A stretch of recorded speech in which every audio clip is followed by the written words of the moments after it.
Creatinine बढ़ गया है, डॉक्टर ने प्रोटीन बंद कर दिया है। अब पूरे दिन क्या खाएँ, क्या ना खाएँ, ये एक बहुत बड़ी समस्या बनकर हर किसी किडनी फेलियर पेशेंट को देखने को मिलती है। तो आज इसी वीडियो में मैं कोशिश करूँगा कि आप सभी को समझा सकूँ कि एक किडनी फेलियर पेशेंट को किस तरह की डाइट खानी चाहिए, खाने में क्या खाना है, क्या नहीं खाना और उसके पीछे रीज़न क्या है। तो शुरुआत करते हैं सबसे पहले प्रोटीन से कि डॉक्टर ने प्रोटीन बंद क्यों किया है। अगर हम क्रिएटिनिन को देखें तो क्रिएटिनिन बेसिकली एक वेस्ट मटेरियल है जो कि प्रोटीन बेस्ड बना हुआ होता है। तो अगर कोई भी किडनी का फेलियर पेशेंट प्रोटीन ज़्यादा इंटेक करता है, मान लो नॉन-वेज ज़्यादा खा रहा है, चिकन खा रहा है, फिश खा रहा है, अंडे खा रहा है, तो उसकी बॉडी में प्रोटीन ज़्यादा जा रहा है। अब जब ज़्यादा प्रोटीन जा रहा है तो ज़्यादा मात्रा में क्रिएटिनिन बॉडी में बनना शुरू हो जाता है, जिस वजह से क्रिएटिनिन की वैल्यूज़ बढ़नी शुरू हो जाती है और इसी वजह से डॉक्टर कहता है कि थम जाओ, रुक जाओ, ज़्यादा प्रोटीन मत खाओ। क्योंकि जितना ज़्यादा प्रोटीन खाओगे, एक तो क्रिएटिनिन बढ़ेगा, दूसरा किडनी के ऊपर लोड भी जाएगा उसको बॉडी से बाहर निकालने के लिए। तो हमने ज़्यादा प्रोटीन खाने से मना है, बट हमें प्रोटीन तो खाना ही है क्योंकि पूरा शरीर तो प्रोटीन का ही बना हुआ है। तो हमें अपनी रिपोर्टों को देखना होता है। अगर आपकी रिपोर्ट्स के अंदर टोटल प्रोटीन नॉर्मल मात्रा में है, तो हम अपने आप को प्रोटीन फ्री डाइट पर रख सकते हैं। यानी कोई भी प्रोटीन इंटेक नहीं करेंगे, दालें नहीं खाएँगे, अंडे नहीं खाएँगे, चिकन, फिश सब बंद हो जाएगा। तो इससे हमारी बॉडी को कुछ हार्म होगा? मैक्सिमम केसेस में नहीं होता क्योंकि हम जो कार्बोहाइड्रेट्स ले रहे हैं, वो बॉडी में प्रोटीन में कन्वर्ट हो जाते हैं as per the bodies requirement. कुछ पेशेंट में हमें देखने को मिलता है कि उनका जो टोटल प्रोटीन है, वो नॉर्मल से कम है। अब उनकी बॉडी में कमी है, यानी उनकी बॉडी में जो कार्बोहाइड्रेट से प्रोटीन ज़्यादा कन्वर्ट नहीं हो पा रहा है। अगर बॉडी में प्रोटीन कम रहेगा तो उससे कॉम्प्लिकेशंस भी आएँगी, बॉडी में स्वेलिंग आनी शुरू हो जाएगी, बॉडी में पैरों में पानी बनना शुरू हो जाएगा। तो ऐसे केसेस के अंदर हमें प्रोटीन देना पड़ता है। बट हम कौन-सा प्रोटीन देते हैं, इसको समझने की भी ज़रूरत है। प्रोटीन हम वो देते हैं जो बॉडी पूरा एब्ज़ॉर्ब कर जाए और वेस्ट मटेरियल कम से कम बनाए, यानी क्रिएटिनिन कम से कम बनाए और बॉडी में ब्लड के अंदर वो ज़्यादा इकट्ठा हो जाए। तो ये जो प्रोटीन होता है, ये वेजिटेरियन प्रोटीन होता है, ना कि नॉन वेजिटेरियन प्रोटीन। तो हम पेशेंट को एडवाइस करते हैं कि आप अपने खाने के अंदर दालें डाल लो। दाल डालने से क्या होता है कि बॉडी में एक मिनिमम मात्रा में प्रोटीन जाता रहता है। दूसरा होता है कि अगर हमें प्रोटीन देना भी है, प्रोटीन पाउडर भी बोलना पड़ता है, तो भी हम वेजिटेरियन प्रोटीन पाउडर जो मार्केट में अवेलेबल होते हैं, वो एडवाइस करते हैं। इससे क्या होता है, बॉडी में प्रोटीन जब जा रहा है, तो वो ब्लड में इकट्ठा होना शुरू हो जाता है। बट हमें ध्यान के रखना पड़ता है कि यूरिन में जो प्रोटीन का लॉस हो रहा है, उसको भी हमें कम करना पड़ता है। अब यूरिन में प्रोटीन लॉस को कम करने के लिए हमें समझना पड़ेगा कि यूरिन में प्रोटीन लॉस हो क्यों रहा है।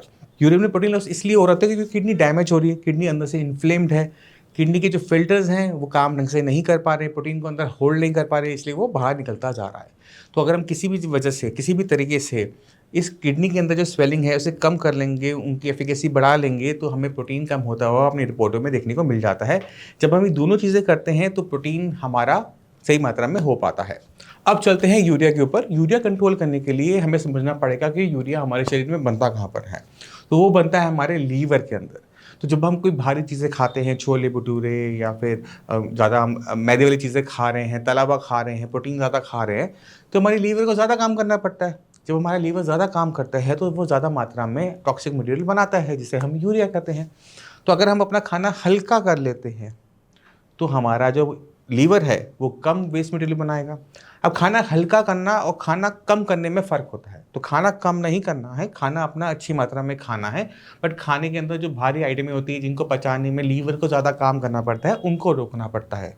जैसे तली हुई चीज़ें, नॉन-वेज, प्रोटीन, इनको अगर हम कम कर देते हैं, तो हमारा काम बनना शुरू हो जाता है।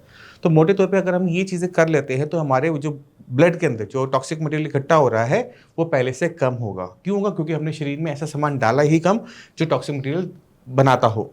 तो हमारे किडनी पे लोड कम हो जाता है, किडनी को काम करने के लिए थोड़ा-सा स्पेस मिल जाता है, किडनी की एफ़िकेसी भी बढ़ने में हमें हेल्प मिल जाती है। मगर हम खाने में बहुत कुछ खाते हैं, अनाज भी खाते हैं, फल भी खाते हैं, सब्जियाँ भी खाते हैं। चलो अब उनके बारे में हम बात कर लेते हैं। तो सबसे पहले हम चलते हैं सब्जियों के ऊपर। तो सब्जियाँ हम सारी खा सकते हैं, सिवाय वो सब्जियाँ जो ज़मीन के नीचे लगती है और वो ब्राउन कलर की होती है। क्यों? क्योंकि ये जो सब्जियाँ होती हैं, इनके अंदर पोटेशियम की मात्रा ज़्यादा होती है। अब अपने दिमाग पे थोड़ा-सा जोर डालो और वो सब्जियों को सोचने की कोशिश करो, जो ज़मीन के नीचे लगती है ब्राउन कलर की, आप सोच पाओगे। अरबी, आलू, शकरकंदी और जिमीकंद। ये 4 सब्जियाँ अगर हम छोड़ देते हैं, तो हमारा काम बनना शुरू हो जाता है। हमने वो सब्जियाँ छोड़ दी जिनके अंदर पोटेशियम की मात्रा ज़्यादा है। इसी तरह से जो हरे पत्तेदार सब्जियाँ होती हैं, पालक, मेथी, बथुआ, ये सारी सब्जियों का साग, फिर से कहूँगा साग बना होता है। मगर अगर ड्रेसिंग के ऊपर थोड़ा-सा धनिया की पत्तियाँ डालो, कोई दिक्कत नहीं है। मगर धनिया की चटनी खा रहे हो, तो दिक्कत हो जाएगी। धनिया का पराठा खा रहे हो, कोई दिक्कत नहीं है। बट धनिया का कुछ और बना रहे हो, पालक का साग बना रहे हो, तो वहाँ दिक्कत है।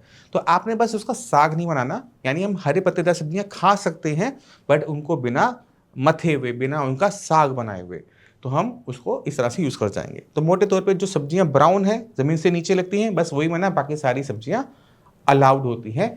मात्रा का ध्यान रखना पड़ता है कि सारी सब्जियां, एक ही टाइप की सब्जी हम रोज़ ना खाएं, सारी सब्जियां बदल बदल के खाते रहें। कभी हमने कद्दू खाया, किसी दिन हमने बैंगन खाया, किसी दिन हमने भिंडी खाई, तो इस तरह से बदल बदल के खाते रहो। मिक्स वेजिटेबल भी खा लो। मगर अगर हम रोज़ एक ही सब्जी खा रहे होंगे, मान लो कि आपको कद्दू बहुत पसंद है, घिया बहुत पसंद है, आप वही सब्जी बार बार बार बार बार बार खाए जा रहे हो, तो उससे बॉडी में डेफिशिएंसीज भी तैयार होती हैं, विटामिन मिनरल्स भी बॉडी को प्रॉपर नहीं मिल पाते हैं और बॉडी बीमार होना शुरू हो जाती है। क्योंकि जब भी कोई इंडिया में बीमार होता है ना, तो उसका ना घिया थोड़ी टिंडा लग जाता है। सुबह घिया, शाम को घिया, रात को घिया, सुबह टिंडा, शाम को टिंडा, रात को टिंडा। क्यों? क्योंकि इसको माना जाता है कि ये बीमारी में खाने वाली सब्जियां हैं। मगर यही बीमारी में अगर आप खाते रहोगे यही सब्जियां, तो आप और बीमार होना शुरू हो जाते हो, क्योंकि इनके अंदर ताकत कम होती है। तो हमेशा मैं एडवाइस करता हूँ कि सारी सब्जियां खाओ, बदल बदल के खाओ। जो सब्जियां बंद की हैं बस उनको आप छोड़ देना, बाकी सारी सब्जियां आपको अलाउड होती है। ये आपने ध्यान रखना है। अब चलते हैं हम फलों की तरफ। फलों के अंदर हमें ध्यान क्या रखना होता है कि हमें खट्टे फल नहीं खाने होते हैं। जैसे अगर हम आम लेते हैं, वो कच्चे में खट्टा होता है, पकने पे मीठा होता है, इसी वजह से वो किडनी पेशेंट को मना है। इसी तरह से अंगूर होता है, कच्चे पे खट्टा होता है, पकने पे मीठे हो जाते हैं, मना है। इसी की तरह हमारा संतरा भी होता है, संतरा भी कच्चे में खट्टा होता है, पकने पे भी खट्टा मीठा रहता है। तो ऐसे फल जो कच्चे में खट्टे थे या पकने पर भी खट्टे हैं, उनको हमें पूरी तरह से अवॉइड करना होता है, क्योंकि इनके अंदर एसिड की मात्रा ज़्यादा होती है। हम ये मानते हैं कि किडनी हमारा ब्लड को साफ कर रही है, बट वो ब्लड को साफ करते समय बॉडी में जितना एसिड होता है, एक्स्ट्रा एसिड होता है, उसको भी बाहर निकालती है। अब आपकी किडनी कम काम कर रही है, क्रिएटिनिन इकट्ठा हो रहा है, यूरिया इकट्ठा हो रहा है, उसके साथ साथ आपकी बॉडी में एसिड भी इकट्ठा होता है। जब हमारा एसिड ज़रूर से ज़्यादा इकट्ठा होना शुरू हो जाता है, तो हम उसको मेटाबॉलिक एसिडोसिस कहते हैं। अक्सर जब क्रिएटिनिन लेवल 4 तक होता है, तब तक ये एसिड तंग नहीं करता, पर जैसे क्रिएटिनिन का लेवल 4 को क्रॉस करना शुरू करता है, तो एसिड की मात्रा इतनी इकट्ठी हो चुकी होती है ब्लड में कि वो आप किडनी को और डैमेज कर रही होती है। आप कोई फल खाएं और आपकी किडनी खराब हो जाए, उससे आपकी जो किडनी खराब होने की जो समस्या है वो बढ़ जाए। तो इसी वजह से जितने भी खट्टे फल होते हैं उन्हें बंद कर दिया जाता है कि आप खट्टे फल मत खाओ। बाकी जो फल जो कच्चे में कसेले हैं, पकने पे मीठे हो जाते हैं, वो आप खा लो। जैसे हमारा पपीता हो गया या फिर हमारी नाशपाती हो गई, ये फल ना जब कच्चे खाए जाते हैं तो कसेले से होते हैं, पकने पे मीठे हो जाते हैं। जैसे जामुन है, वो कसेला हुई होता है, पकने पे भी कसेला और मीठा महसूस होता है। तो ऐसे फल जो कच्चे में कसेले हैं, पकने पे मीठे हो रहे हैं, वो सारे फल खाए जा सकते हैं, बट मात्रा का ध्यान रखना होता है। कुछ पेशेंट होते हैं, अरे मैं फ्रूट्स खा रहा हूँ, मैं फ्रूट्स की डाइट पर मैं अपनी किडनी ठीक कर लूँगा। ये सबसे बड़ी गलत फहमियों में से एक होता है। बॉडी का जो वेट है वो कम होना शुरू हो जाता है, बॉडी वीक होनी शुरू हो जाती है। और अगर आपकी किसी भी वजह से खाना आप खा रहे हो तो कमज़ोर हो रही है, नहीं खा रहे तो कमज़ोर हो रही है, तो वो एक किडनी की पेशेंट के लिए बहुत खतरनाक होता है। क्यों? क्योंकि हमें जब कभी ज़रूरत पड़ेगी बॉडी में ताकत की, वो हम ताकत जनरेट नहीं कर पाते। तो किडनी पेशेंट को जब वो बीमार है, तो उसे अपनी बॉडी की जो एनर्जी है, ताकत है, बॉडी का जो वेट है, उसे मेंटेन करने की कोशिश करनी चाहिए। क्योंकि अगर वेट बढ़ेगा तो दिक्कत है, वेट घटेगा तो और ज़्यादा दिक्कत है। बॉडी में ब्लड नहीं बन रहा होगा, स्वेलिंग आ रही होगी, प्रोटीन की कमी हो रही होगी, तो ऐसी बहुत सारी समस्याएं एक साथ आनी शुरू हो जाती है, जो कि इसी केस को बहुत ज़्यादा कॉम्प्लिकेटेड कर देती है। तो हमने अब फलों की बात कर ली, हमने सब्जियों की बात कर ली, अब हम चलते हैं अनाज के ऊपर। अक्सर हम सुनते हैं कि अनाज ये खराब है, वो खराब है। अनाज कोई भी खराब नहीं होता। आप अपनी शरीर की रिक्वायरमेंट को समझो कि आपने शरीर को देना क्या है, क्योंकि हमने प्रोटीन बंद कर रखा है ऑलरेडी। अगर हम अनाज को भी मोटा अन कर देंगे, मिलेट्स डाल देंगे, तो हमारा शरीर कमज़ोर होना शुरू हो जाएगा बहुत स्पीड से, हमारा वेट लॉस होना शुरू हो जाएगा। तो किडनी पेशेंट्स को कभी भी ऐसे अनाज पे नहीं डाला जाता जो पेशेंट को कमज़ोर पतला कर दे। हमें अपना अनाज, जैसे हम गेहूँ खाते हैं तो गेहूँ खाएंगे, चावल खाते हैं तो चावल खाएंगे, क्योंकि गेहूँ और चावल आपकी किडनी को कोई नुकसान नहीं पहुंचाएगा, आपके शरीर को ताकत देगा, किडनी को ताकत देगा, जिससे आपकी बॉडी ठीक ठाक चलती रहेगी। तो आपने खाने के अंदर अनाज को ज़्यादा नहीं करना होता। बट कुछ अनाज ऐसे होते हैं जिनको हम अच्छा मानते हैं किडनी के लिए, जैसे जौ है, जिसे बार्ली भी कहा जाता है। ये जो है, इसको आप अपने रोटी में ऐड कर सकते हो। इसका आप आटा बनाकर अगर रोटी बनाते हो तो भी कोई दिक्कत नहीं है। बाकी जो अनाज हैं जो हम खाए जाते हैं, खासकर मिलेट से हैं, वो आपकी मर्जी है, बट आपने रोज नहीं खाना है। आपने स्वाद चेंज करने के लिए आपने खा लिया, बट अगर आप सोचो कि मैं सारा का सारा दिन यही खाता रहूँगा और मेरा शरीर ठीक चलेगा, ऐसा नहीं है। अगर आपने वीडियो यहाँ तक देखी है तो आपको कुछ ना कुछ थोड़ा बहुत आइडिया मिलना शुरू हो गया होगा, मगर मैं चाहता हूँ कि आप इन डेप्थ जाओ, डाइट क्या खानी है क्या नहीं खानी। इसी वजह से मैं आपको जो लिंक है अपनी बुक का डिस्क्रिप्शन बॉक्स में दे रहा हूँ, वहाँ पर जाकर आप बुक को फ्री डाउनलोड कर सकते हो और उसे डेप्थ में पढ़ सकते हो कि कौन सी चीज़ क्यों मना है, क्यों अलाउड है, इससे क्या फ़ायदा होगा, इससे क्या नुकसान होगा। अब हम बढ़ते हैं पानी के ऊपर। पानी एक ऐसी चीज़ है जो हमें पीनी है। अब पानी के भी बहुत टाइम आ गए।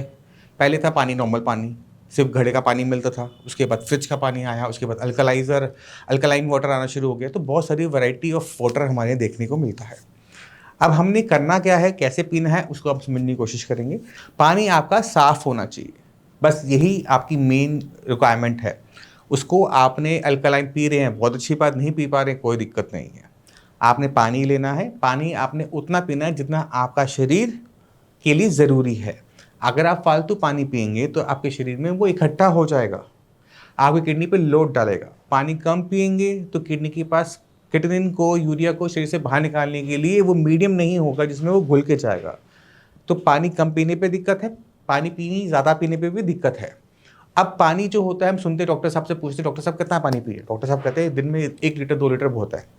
मगर जो हमारा काम है, जो मौसम है, उस पे डिपेंड करता है कि हमारे शरीर के लिए कितना पानी किस टाइम पे सही रहेगा। अब गर्मियों में किसी को मैं कहूँ कि 1 लीटर पानी, तो उसके लिए वो कम पड़ जाता है, होंठ सूख जाते हैं, स्टूल हार्ड हो जाता है, बॉडी में दिक्कत होनी शुरू हो जाती है, घबराहट होनी शुरू हो जाती है और पेशेंट की जो क्रिएटिनिन लेवल है वो जंप करना स्टार्ट कर देते हैं। अगर मैं किसी पेशेंट को बोलूँ कि आपने 2.5 लीटर पानी पीना है तो वो ज़्यादा होना शुरू हो जाता है। तो हमने करना क्या है, क्योंकि कोई भी इसमें वैल्यू सही नहीं है। तो हम क्या ध्यान रखेंगे, अपने गले का, अपने होठों का। अगर आपका गला सूख रहा है, होंठ सूख रहे हैं, मतलब बॉडी में पानी की कमी है। अब इस पानी की कमी को हमने पूरा करना है, बट कितना पानी एक टाइम में पीना पे यहाँ इंपॉर्टेंट हो जाता है। तो अगर आपकी बॉडी में स्वेलिंग है, दिख रहा है कि पानी बहुत इकट्ठा हो रहा है, तो आप आधा कप पानी पी लो गला सूखने पे। अगर आपकी बॉडी में स्वेलिंग नहीं है तो एक टाइम में आपने 1 कप पानी पी लिया। अब 1 कप जो पानी होता है वो अराउंड 100 ml के आसपास होता है। तो यानी मैंने 100 ml पानी में पी सकता हूँ अगर स्वेलिंग नहीं है। 50 ml को तब पीना है जब मेरी बॉडी में स्वेलिंग है। अब इससे होता ये है कि आपकी किडनी काम कर रही है, कॉन्टीन्यूसली 24 घंटे काम कर रही है। तो अगर आप पानी पी रहे हैं तो वो अगले 1-2 घंटे में बॉडी से बाहर चला जाएगा। आपका जो यूरिन है वो सुबह तो येलो होगा, पर जैसे जैसे टाइम बीतेगा उसे वाइटिश हो जाना चाहिए। अगर वो पूरा टाइम येलो आ रहा है, जलन हो रही है, यानी आपकी बॉडी में पानी की कमी चल रही है, जो कि आपकी किडनी की कॉम्प्लिकेशन को बढ़ाएगा, कम नहीं करेगा। अब चलते हैं नमक के ऊपर कि कौन सा नमक खाना है, कौन सा नहीं खाना, क्योंकि नमक की भी बहुत सारी वैरायटी हमें मार्केट में देखने को मिलती है। एक तरफ सेंधा नमक है, एक तरफ आयोडाइज नमक है, एक तरफ काला नमक है। तो ये जो नमक की जो बहुत सारी वैरायटी है ना, ये भी पेशेंट को बहुत ज़्यादा परेशान करती है। कुछ पेशेंट होते हैं कि बीपी कंट्रोल करने के लिए लो सोडियम सॉल्ट खा रहे होते हैं। कुछ लोग होते हैं जिनकी फैमिली में सेंधा नमक ही खाया जाता है, नॉर्मल आयोडाइज सॉल्ट लिया ही नहीं जाता है। तो ये एक दिक्कत पैदा करता है। और इसका आपका जो जवाब मिलता है कि कौन सा नमक खाना है, कौन सा नहीं खाना, वो भी आपको अपनी रिपोर्टों से देखने को मिल जाता है।